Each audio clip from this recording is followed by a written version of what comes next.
আজকে যে গল্পটি পড়ে শোনাবো সেটির নাম নিঃশব্দ আয়ুধ। লেখক শওকত আলী। আর গল্পটি নেওয়া হয়েছে ওনার সাক্ষাৎ আর মার্জনার গল্পগ্রন্থ থেকে। তাহলে শুরু করা যাক। ছোট গল্প নিঃশব্দ আয়ুধ।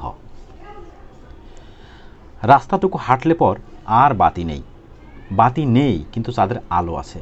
ছোট রাস্তা নেমে গিয়েছে বায়ে, মোড়ে আলো আছে। হাই ভোল্টেজ ট্রান্সমিশনের বিশাল পোস্ট দৈত্যাকৃতি দাঁড়িয়ে। কৌণিক এগোলে খালের পাশে চষা জমি, সালাউদ্দিন মিয়ার সবজি ক্ষেত, আলাদা আলাদা ভাগ করা কপি, পালং, টমেটো। তারপর কি যেন, বোধহয় মূলো। না, মূলো নয়, ওই জমিটুকু বাদ দিতে হয়েছে। সালাউদ্দিন মিয়া জানিয়েছেন এবার ওই জমিতে আর আবাদ হবে না। নিজের চোখে দেখা মানুষের লাশ পোতা ওখানে। কোদালের কোপ দিলেই হাড়গোড় বেরিয়ে আসে।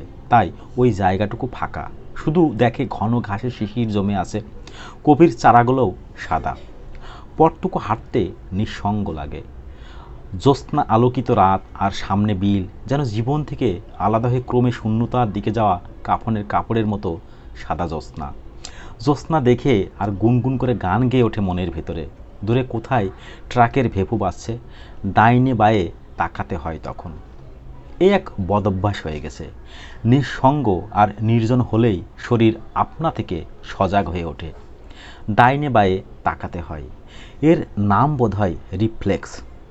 নিজের লেখাপড়া আর জ্ঞানের কথা স্মরণ করে হাসি পেল একটুখানি। কতদিন কোনো বই পড়ে না, কতদিন যে মনেই থাকে না। কোনো কালে পড়াশোনা করেছিল, সে কথা কেন ভুলতে বসেছে। ভুলে যাওয়াই ভালো। ভুলতে না পারা দারুণ কষ্টের। পুরনো জিনিস যত তাড়াতাড়ি পারো ভুলে যাও। যদি না ভুলতে পারো তাহলে দেখবে বিশ্ব সংসারে তুমি শুধু শত্রু। তোমাকে সবাই চোখে চোখে রেখেছে। আর যদি ভুল করো, যদি একটুখানি অসতর্ক হও, তুমি মারা পড়বে। সদা সতর্ক হয়ে থাকা বড় কষ্টের। জীবন যেন বোমার মতো হয়ে যায়। ডাইনে বায়ে তাকাও, প্রত্যেকটি মানুষকে খুঁটিয়ে খুঁটিয়ে লক্ষ্য করো। দেখো চোখের পাতার নিচে হিংসা দোল খাচ্ছে কিনা। লক্ষ্য রাখো কেমন করে ঠেলে ওঠে কাপড়ের নিচে পিস্তলের বাট। কান সজাগ রাখো, কেউ পুলিশে ফাঁসাবার চক্রান্ত করছে কিনা। সে বড় ক্লান্তিকর, বড় কষ্টের পীড়ন ওই রকম সজাগ থাকা। তার চাইতে ভুলে যাওয়া ভালো। চৌধুরী সাহেব যা বলেছেন তাই মনোযোগ দিয়ে শুনে যাও, ওতেই তোমার মঙ্গল। ফলে জীবনটাকে শুধু বাঁচিয়ে রাখা নিয়েই তো কথা। তুমি বাঁচছ, চৌধুরী সাহেব সপরিবারে বাঁচছেন, দুনিয়ার হিসাব ঠিক ঠিক মিলে যাচ্ছে।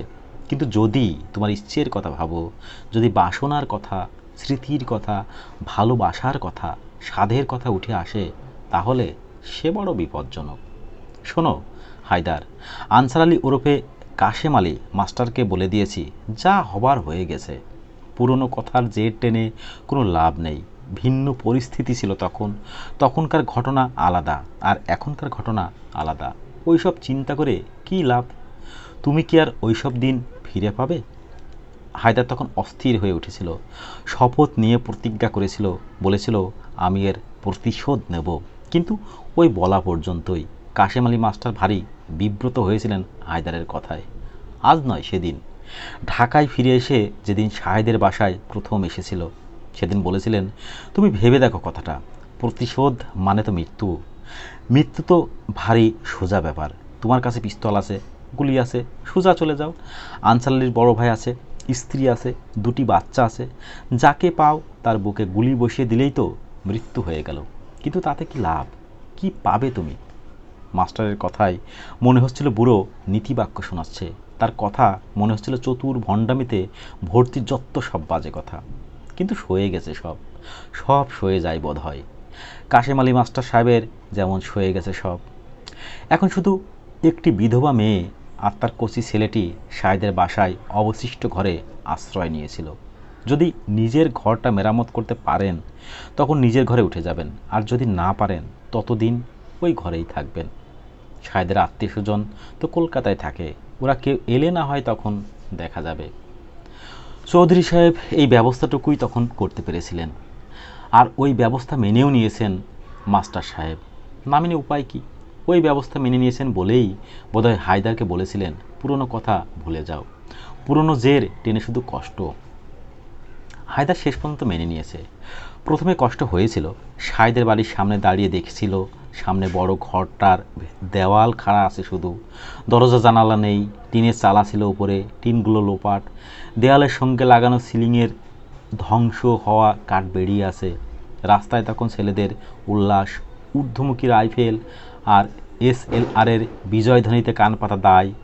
বাড়ির সামনে বারান্দার কাছে ঘাস, নারকেল গাছে নতুন পাতাপত্রের বিস্তার, বাগানে আগাছার ঝাড়। হায়দারকে দাঁড়িয়ে থাকতে দেখে কেউ কৌতূহলী হয়নি, কেউ কাছে এগিয়ে আসেনি।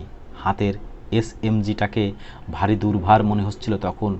মনে হচ্ছিল একটু বসতে পারলে ভালো হতো, কিন্তু বসেনি। পেছনে ফিরে তাকিয়েছিল, ডাইনে চেয়ে দেখেছিল। একখানা ঘর শুধু অক্ষত ছিল, মনে হয় কেউ থাকতো ওই ঘরে, এখন পলাতক বোধ হয়। কোনো দুস্থ বিহারী আস্তে আস্তে গিয়ে ঢুকেছিল ঘরে, আর ঢুকেই কেমন দম বন্ধ হয়ে আসছিল তার। কি ছিল ঘরের ভেতরে লক্ষ্য করে দেখেছিল, আবার বাইরে এসে দাঁড়িয়েছিল।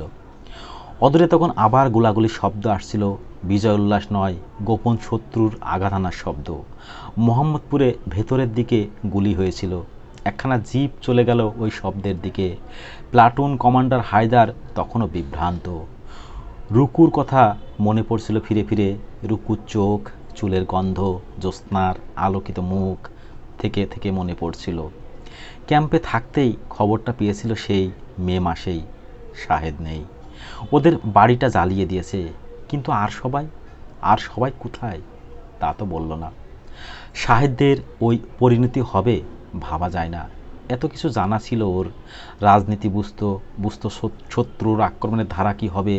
25-এর বিকেলে খবর জানিয়ে দিয়েছিল সবাইকে, কিন্তু সে নিজেই বাসা ছেড়ে যায়নি। বোঝো, মানুষ কত রকমের ভুল করে। ঢাকা ফেরার দিন জানা যায়নি, কিন্তু দুদিনের মধ্যেই পুরো ঘটনাটা জানা গিয়েছিল। শাহেদকে ধরে নিয়ে যায় 27-এর বিকেলে। যখন সরে যাওয়ার আয়োজন করেছিল, ছেলেকে ছাড়িয়ে আনবার জন্য শাহেদের বাবা আর বাড়ি ছাড়েননি। 1 মাস ছিলেন, পুরো 1 মাস। হ্যাঁ, সপরিবারেই ছিলেন। আর 28 এপ্রিল বিহারীদের হামলা হয়, আগুন দেওয়া হয় বাড়িতে। শাহেদের বাবাকে ধরে জবাই করা হয়। শাহেদের মায়ের বুকে গুলি লাগে।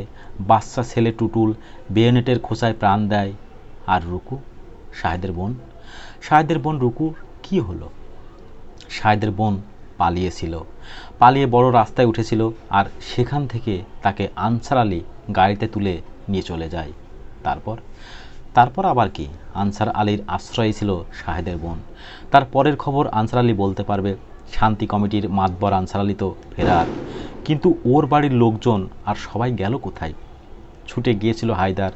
আনসার আলীর বড় ভাই আজহার আলী ব্যবসায়ী মানুষ, চৌধুরী সাহেবের সঙ্গে তখন দেখা করতে গিয়েছে। আজহার আলীকে পাকড়াও করলো চৌধুরী সাহেবের বাড়িতেই। হায়দারের কথা শুনে বললেন, ও হারামজাদার কথা আমাকে বলবে না, জাতের কুলাঙ্গার, ওকে পারলে কঠিন শাস্তি দাও। ও শুয়োরের বাচ্চাকে পেলে আমি নিজেই গুলি করে মারব।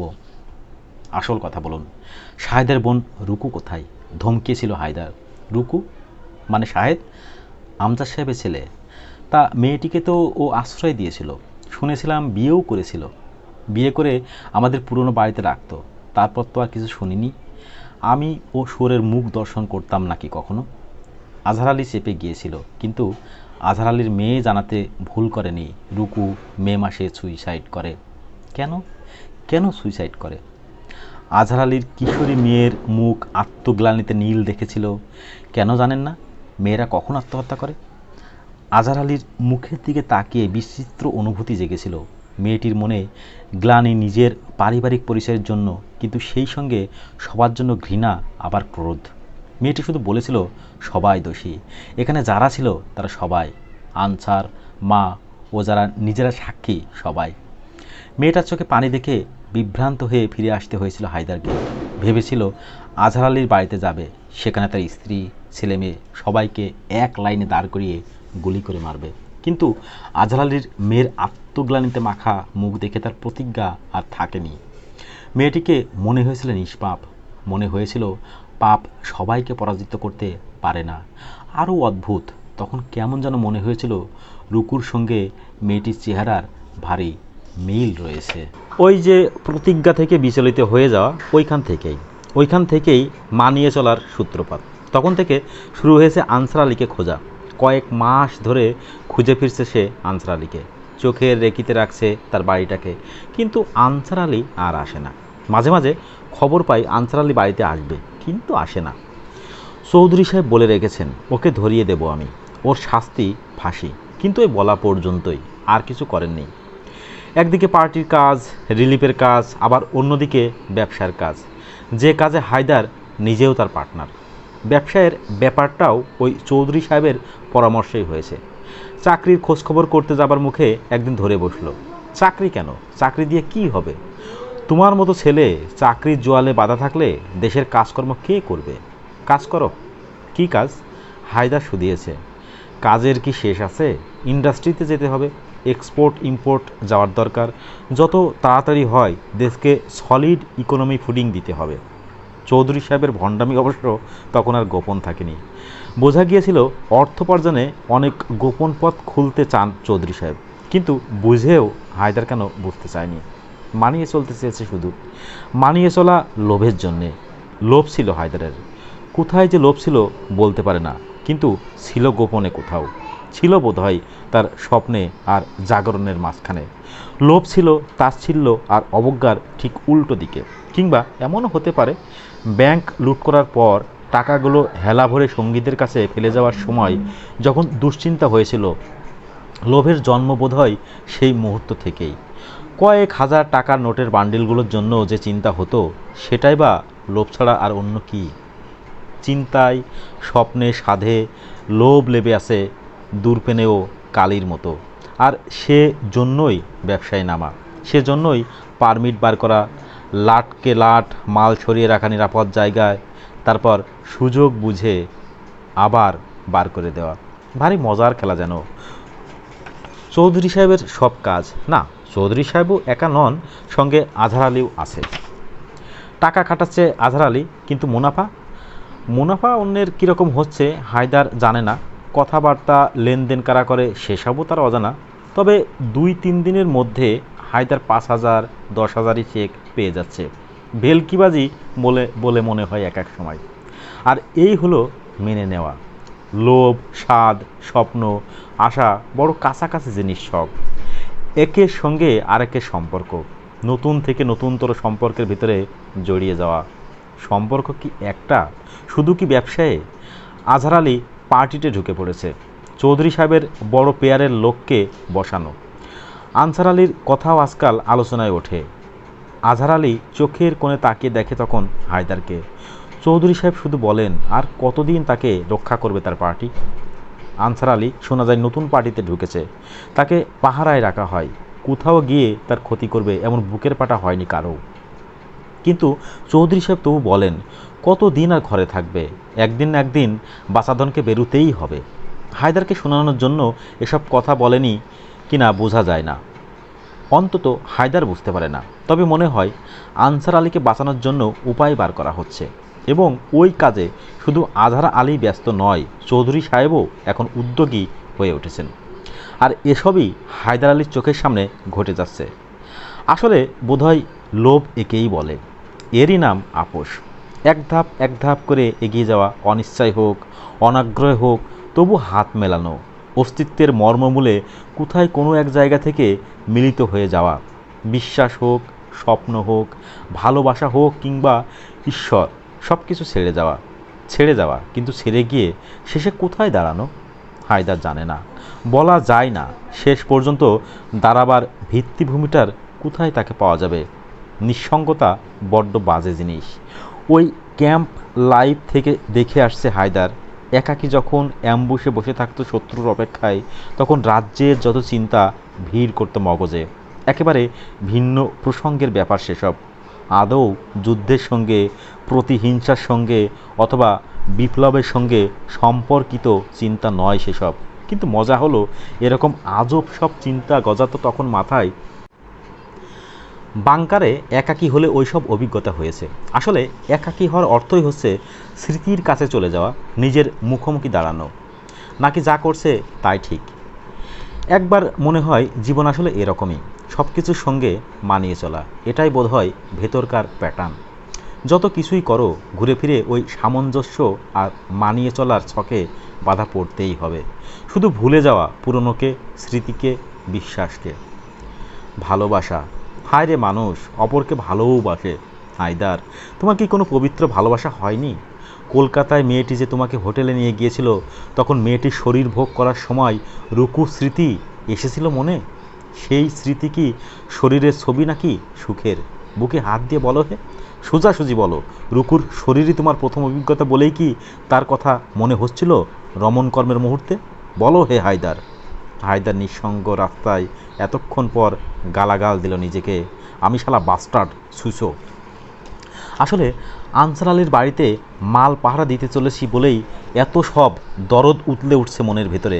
আসলে আমি হচ্ছে একটা ক্লাস 1 সুবিধাবাদী, লোভী, লম্পট আর কিছুটা মিডিল ক্লাস সেন্টিমেন্টাল মানুষ। মিডিল ক্লাস এমনিতে হারামজাদা হয়, আমি শালা নম্বর 1 হারামজাদা। যদি এক্ষুনি আনসার আলীকে পাই, পুকুর ঘাট ছাড়াবার পর গেটের কাছাকাছি পৌঁছে যদি দেখি হারামজাদা দাঁড়িয়ে আছে, তাহলে কি করব? হায়দার পিস্তলটা ছুঁয়ে দেখে অন্যমনস্ক হয়। এও রিফ্লেক্স বোঝে। পিস্তল থেকে হাত সরিয়ে নিজের মনে হাসে। এবার রিফ্লেক্সের বশেই পিস্তলটা বার করে হেঁকে উঠব, হ্যান্ডস আপ। হায়দার খুশি হয়ে উঠল। ও শালাকে অমনি একবার পেলে হয়, কিন্তু তখনই ভাবে আনসার আলীকে ইহজীবনে পাবার আশা নেই। নেই যে সে কথা আজকাল একটা কচি বাচ্চাও বোঝে, বরং অন্যভাবে দেখা হতে পারে। হ্যাঁ, অন্যভাবে। এক টুকরো চিঠি এসেছিল হাতে। Let's forget and forgive, let's be friend, here is a check for you, put any account. হ্যাঁ, ওই অ্যাকাউন্টে 20,000 টাকা আছে, তার মধ্যে যা ইচ্ছে বসিয়ে দিতে পারো। তাহলে সে হায়দারকে রিসিভ করার জন্য দাঁড়িয়ে থাকবে গেটে, আর আমি শালা কাছে গিয়ে হ্যালো বলে হাতে হাত মেলাবার জন্য আপনা থেকে হাত বাড়িয়ে দেব। এও শালা রিফ্লেক্স, বোঝো। আনসার আলীর পৈতৃক বাড়ি। আজহার আলী এখন সে বাড়ির পুরো মালিক। চাপা চাপা গুমোটো ঘর, লোকজন কেউ থাকে না। সেদিন বিকেলবেলা পরামর্শ হচ্ছিল। চৌধুরী সাহেবের শোবার ঘরে সিগারেট, কাপড়, সুতোর গাঁট রাখা হলো, ওখানেই ভালো থাকবে। And Haider, are you will have to what? Haider মাঝপথে হঠাৎ চেঁচিয়ে ওঠে। নির্জন পথে দেখার কেউ নেই। সামনে বিলজলা বিস্তৃত, সেখানে কুয়াশা গাঢ় হচ্ছে। সেখানে গলার স্বরের প্রতিধ্বনি হবে না। মিশেমিশি ভয় আজহার আলীর। কোথায় খবর পেয়ে ছুটে এসেছিল হায়দারের কাছে, শিগগির চলো ভাই, শোনা যাচ্ছে এই অঞ্চলটা অবশ্যই ঘেরাও হবে। কিন্তু আমি গিয়ে করবোটা কি? বাহ, তুমি কত বড় ভরসা! আফটার অল তুমি একজন প্লাটুন কমান্ডার ছিলে, তোমার চুল দাড়ি দেখলেও তো কিছুটা খাতির করবে। লাখখানেক টাকার মাল ভাই, ওই মালে কম করেও লাখ টাকা ঘরে আসবে। তুমি যাও please. And so Haider has two. হায়দারের বাড়ির ভেতরে কখনো ঢোকেনি, শুধু দূর থেকে বাড়িটা দেখেছিল। আজ নয়, সেই প্রথম দিকে ডিসেম্বর মাসে আনসার আলীকে খুঁজতে এসেছিল যখন। কেউ ছিল না তখন ওই বাড়িতে। তারপর আজ এই দ্বিতীয়বার এলো। আব্দুল আব্দুল বলে ডাক দিয়ে উঠলে অন্ধকার বাড়ির অনেক পেছন থেকে মানুষের সাড়া পাওয়া গেল। ভেতরের বারান্দার বাতি জ্বলে উঠল। তারা বাইরে। দরজার পর দরজা খোলা হলো। ভারী দেওয়াল গুমোটো চাপ হয়ে আছে ঘরের ভেতরে। ঘুরে ঘুরে আবার পেছনের দিকের বারান্দায় গিয়ে পৌঁছেছে। এই খোলা বারান্দায় ফুলের টব, শুধু অসংখ্য ফুলের টব। বাতিটা জ্বালতেই হা হা করে উঠল আব্দুল। এ বাতিটা স্যার জ্বালাবেন না কেন? ব্যাখ্যা করে বোঝাতে হলো না। দেখলো একটা LMG বসানো প্যারাপিটের উপর। ওটা কেন? আব্দুল এবারও হাসে, বলে, কেন, আমাদের বন্ধুর সংখ্যা কি খুবই কম নাকি? একটু পর আরেকবার বলে আব্দুল, স্যার বাতিগুলো বরং নিভিয়েই রাখি, কি বলেন? শোনা যাচ্ছে সন্ধেবেলা থেকেই এদিকে পুলিশের আনাগোনা বাড়ছে। কি দরকার ওদের চোখে পড়ে মিছিমিছি হুজ্জত শুধু। আব্দুল বাতি নেভাতে লাগলো। বারান্দা থেকে করিডোর ঘুরে ঘুরে গেছে এদিক থেকে আরেক দিকে। হায়দারকে তার শোবার জায়গা দেখায় আব্দুল। এইখানে আপনার শোবার জায়গা হয়েছে স্যার। ধবধবে চাদর বিছানো, পুরো গদির বিছানো, মাথার উপর পাখা ঘুরিয়ে দিল। এবার আপনার খাবারটা গরম করি? আব্দুল জিজ্ঞেস করে। হায়দার জবাব দেয় না কথার। ভারী নিঃশব্দ চারিদিকে। আচ্ছা আব্দুল, এ বাড়িতে কে থাকতো? কেন জানেন না? আনসার আলী তার নতুন বউ নিয়ে থাকতো। শোনেননি? বেচারা বউটি শেষে সুইসাইড করে। হায়দার জ্যোৎস্নার মাঝখানে এসে দাঁড়ায়। সেখান থেকে আবার হাটে করিডর ধরে নেভানো বাতিগুলো আবার জ্বালায়। দরজার পর দরজা খোলা হলো। ভারী দেওয়াল গুমোটো চাপা হয়ে আছে ঘরের ভেতরে। বারান্দা থেকে করিডরের রাস্তা, দুপাশে কামরা, ঘুরে ঘুরে আবার পেছনের দিকে বারান্দায় গিয়ে পৌঁছেছে। এ বারান্দায় ফুলের টব অসংখ্য। প্যারাপেটের উপর একটা LMG বসানো, সম্ভবত বিরোধী কোনো দলের হামলা থেকে লুকানো আনসার আলীর পাহারার ব্যবস্থা। পাশের ঘরে ঢুকতে যাবে তখন আব্দুল এগিয়ে এলো। ও ঘরটা খুলবেন না। কেন? ও ঘরে আনসার আলীর দ্বিতীয় পক্ষের বউ সুইসাইড করেছিল। তাহলে এইখানে? হায়দারের শরীর টান টান হয়ে ওঠে। তখন জ্যোৎস্নার মাঝখানে এসে দাঁড়ায়। রুকু যে এই বারান্দায় পাশে দাঁড়িয়েছিল অনেকবার অনুমান করা যায়। রুকু বারান্দার এই জ্যোৎস্নার দিকে তাকিয়েছিল অনেকবার। জীবন, ওহ জীবন, কি দুর্ভাগ্যের তখন, মৃত্যু কত আপন। এই বোধহয় শোবার ঘর। জানালায় হালকা পর্দা। জানালা খুলে দিতেই বাতাসে পর্দা ফুরফুর করে উড়ে উঠল। পুরো কার্পেট মেঝেতে প্রকাণ্ড বিছানা। এই ঘরে সম্ভবত রুকু ছিল। কে জানে, রুকু হয়তো সে ঘরের জানালা দিয়ে বাইরে তাকিয়ে থাকতো। রুকুর চুলে তেল ছিল না, মুখে রুচি ছিল না, চোখে ঘুম ছিল না। এইখানেই জানালার পাশে বসে থাকতো ঘন্টার পর ঘন্টা। রাত কাটতো, দিন কাটতো। তখন কি রুকুর মনে কোনো স্মৃতি ছিল? প্রেমের স্মৃতি, ভালোবাসার স্মৃতি? কে জানে। রুকুর মনে পড়তো কিনা ক্লাস পালিয়ে রেস্তোরাঁয় বসে সময় কাটানো দিনগুলোর কথা?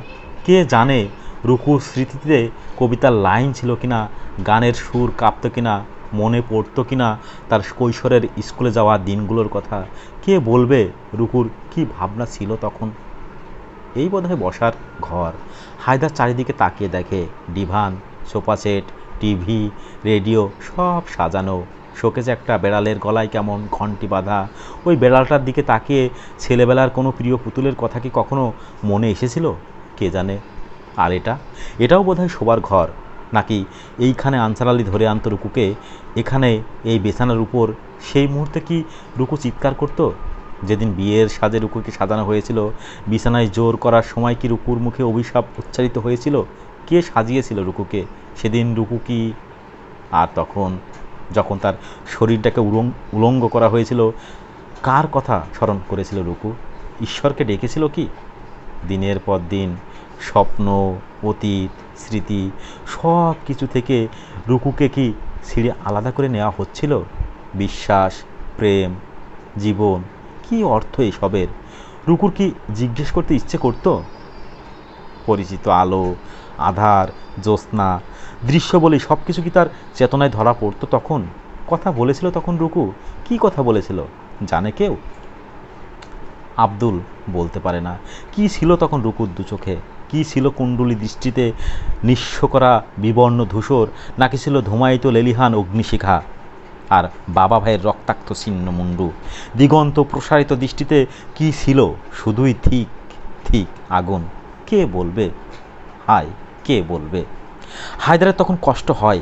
কানের কাছে এতকাল পরে স্পষ্ট শুনতে পাই, জানো, আমার আর কিছু ভালো লাগে না। শোনো, তুমি ডাকাত, আমার চিন্তা ভাবনায় কেবলই এসে হানা দাও। হায়দারের স্মৃতি এতকাল পরে মথিত হতে থাকে। তার লোভ, বিবেচনা, নিস্পৃহতা সব একাকার হয়ে যায়। কেবলই শোনে জ্যোৎস্নার রুকুর অবিকল কণ্ঠস্বর, বলো তো ওটা কোন তারা? দেখতে পায় রুকুর মাথা ভর্তি চুল ও ক্ষণিক হাসির চকিত মুখ, মুহূর্তের জন্য শুধু। তবুও দেখতে পাই জ্যোৎস্নার শূন্যে দেখা দিয়েই যেন আবার মিলিয়ে যায়। জ্যোৎস্নায় যায় নাকি অন্ধকারে, নাকি শূন্যতায়, বলা যায় না। ইতিমধ্যে ছুটতে ছুটতে আসে আব্দুল। স্যার, পুলিশের লোক আসছে, রাস্তার দিকের বাতিগুলো নিভিয়ে দিই? না। আসলে বিপদ হবে তো, এত মালে বাড়িতে। না। জীবন এক এক সময় অগোচরে ভারী মুখর হয়ে ওঠে, বড় তীব্র হয় তার গতি। সত্য বোধহয় বিশ্বাস, নাকি ঈশ্বর কে জানে। সব যেন নাভিমূলে ভীষণ আন্দোলিত হতে থাকে। আব্দুল তখন বাতি নেভাতে ব্যস্ত, যেন অন্ধকার আড়ালে লুকিয়ে রাখবে মালামাল সহ আনসার আলীর পৈতৃক বাড়িটাকে। হায়দার তখন খোলা বারান্দায় গিয়ে দাঁড়িয়েছে প্যারাপিটের কাছে। LMGর গায়ে হাত বুলাচ্ছে।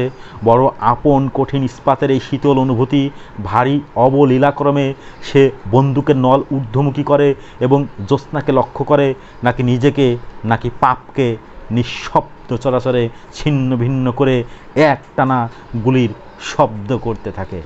আপনারা শুনছিলেন এতক্ষণ শওকত আলীর লেখা ছোট গল্প নিঃশব্দ আয়ুধ।